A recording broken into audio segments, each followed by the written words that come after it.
Do you feel frustrated that your bad personal credit is holding you back from getting business funding? And you don't want to waste your time on a process that doesn't work? Well, in this video, I'm going to share with you step by step how to build business credit, even if you have bad personal credit. And stick around because you'll see a case study of how a business owner just like you was able to get business credit cards and lines of credit, even though his personal credit score was not that great. Now, you need to set up everything properly for this to work. So let's get started and I'll show you exactly what to do. All right, so the first thing that you need to do is actually create your company if you haven't already. LLCs, corporations, they both work great. You can create the company with websites like LegalZoom, which can do a lot of the work for you, or you can even just do it yourself on the Secretary of State website. This is how I do it, and it does save some money doing it yourself. Next, you want to get your EIN number. And again, this is something that you can do yourself. You can just go to the IRS website and click on Apply Online Now. Once we have our company set up, we need to get the company on the map. I call this stage building the foundation because we want to build a strong enough foundation so that we can build our business credit properly and that we're not getting denied by net 30 vendors.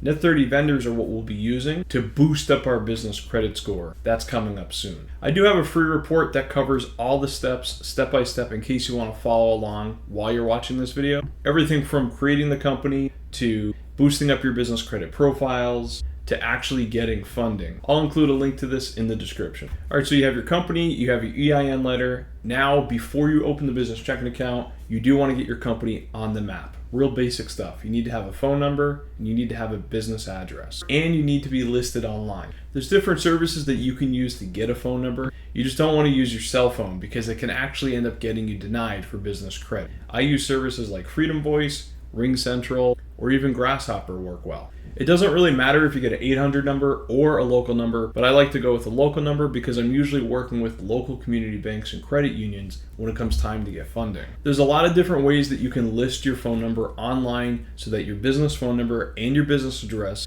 are actually showing up in the 411 database. This is a super important step that you really need to follow. You can list your business for free on Google, on Yelp, on Super Pages, Yellow Pages, on those websites, or you can pay for a service like Moz Local, and they'll actually list your company out there for you. If you have questions on how to set up your business address properly, I do have other videos on the channel that go into more detail on that. But you are allowed to use your home address. You can add a suite for your business. For example, I'm working from home, but I'm in a certain area of my home that's specific for my business. You do have the option of using an office address or even a shared office address, but avoid PO boxes and UPS stores. Now, as you're listing your business information out there, you'll be asked what your business category is. You want to go through all the different options and find something that is closely relevant to what your business does. But try to keep it neutral because it'll be easier to get funding that way and it gives you some wiggle room. For example, for my business purpose, I use business management. Now that you have your formation documents and your EIN letter and your company information is listed, you want to open a business checking account. Lots of different options here as well. You can go with local community banks like I prefer, or even recently I've been using online banks like Nova, which allow me to open up a business checking account with no minimum deposit, and there's no monthly minimum fees. I like that a lot. Now, deposit relationships is going to become important, so I would recommend depositing some money into that account. Okay, so you have your bank account set up, you get your phone number. Now it's time to get your DUNS number. Your DUNS number is a 9-digit social security number for your business. You can get it for free from Dun & Bradstreet's website. You just click on Get a DUNS number. Now, having a business website is not a mandatory requirement, but it is highly recommended. You can get your own business name as a .com from services like Wix or even my favorite, GoDaddy. You can create a real basic website in a matter of minutes. You just want to share who you are, what you do, and include the address and phone number of your business.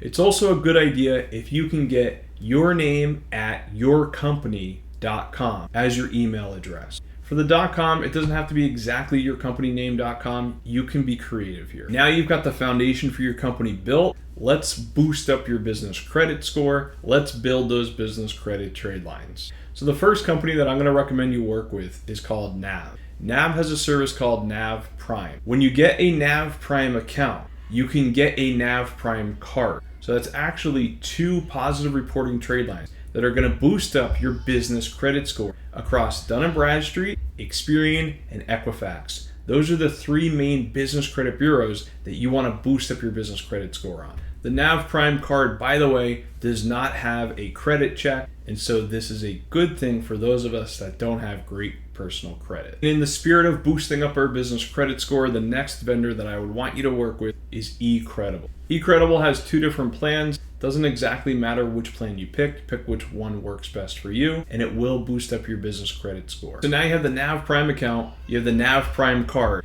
which does have its own separate credit limit, although you do need to be making payments on the NAV Prime card very frequently. And you have eCredible. Now we can move into some Net 30 vendor accounts. Companies like Quill, Uline, Granger. I've had an account with Quill for many, many years. So you create your account, then you make purchases on that account. You do not have to pay the bill in full right away. So you can buy office supplies for your company, and now you have 30 days to pay the full net of what is due. Always pay early, about a week early, never pay late. But that's an example of a Net 30 account that you just got without any personal guarantee. Another account that you can get that I really like a lot is the Divvy card through Bill.com. This is a card that you could use anywhere. It is a Net 30 card, but you can get it in your business name, and it also boosts up your business credit score. And some additional ones are Staples, Office Depot, Penske, Crown Office Supplies, and a company that I'm super familiar with, Home Depot. There's a lot of gas card options too, like the A to B gas card, Shell, and even BP Gas. And you don't just have to use the card for purchasing gas, you can actually use it at the store that's attached to the gas station as well. Not every vendor is going to be as easy to get approved for as all the other vendors. That's why I recommend you start with some of the easier ones, because everyone gets approved for NAV. All right, now let's talk about how a client of mine named Alex was able to obtain business credit cards and business lines of credit. Didn't have that great personal credit. So he first followed the steps that I just outlined for you. Built a strong business foundation and then boosted up his business credit profile. The next phase beyond getting store cards and gas cards and Net 30 accounts is to get cash lines of credit. Now, there are some business credit cards that you can get without any PG or any personal guarantee. For example, the Sam's Club MasterCard is still a card that you can get. You need to be a member, you apply in store, and you have to have boosted up your business credit score and experience significantly. But once you get that MasterCard, you can actually use it anywhere. And I've seen approvals of anywhere from $15,000 to $20,000. There's other cards like the Ramp Corporate Card that have no credit checks, no personal guarantees. But cards like that do require a significant amount of deposits and business history. So what do you do if you're brand new in business, you don't have great personal credit, but you have great business credit because you just boosted it up? So one method besides credit boosting or credit repair is to actually use a credit partner. Now what Alex did is he used a credit partner. And I actually did the same thing when I first started my business. It could be a friend, a family member, or a colleague. Now, make sure they know what they're getting into, but the way that you could structure it is that you would give equity to your partner in exchange for them guaranteeing some debt. For example, if we applied for the Chase Business Credit Card, the top of the application would be our business information. The bottom of the application would be our guarantor information. Upon opening the account, you could do what I did, which is a balance transfer, and I actually transferred my personal debt over to my business. This dramatically helped my personal credit scores go up, which makes it tremendously easier for the next round of funding. Each step that you take is going to accelerate you to the next level. So let's get you the business credit that you deserve. You're not alone.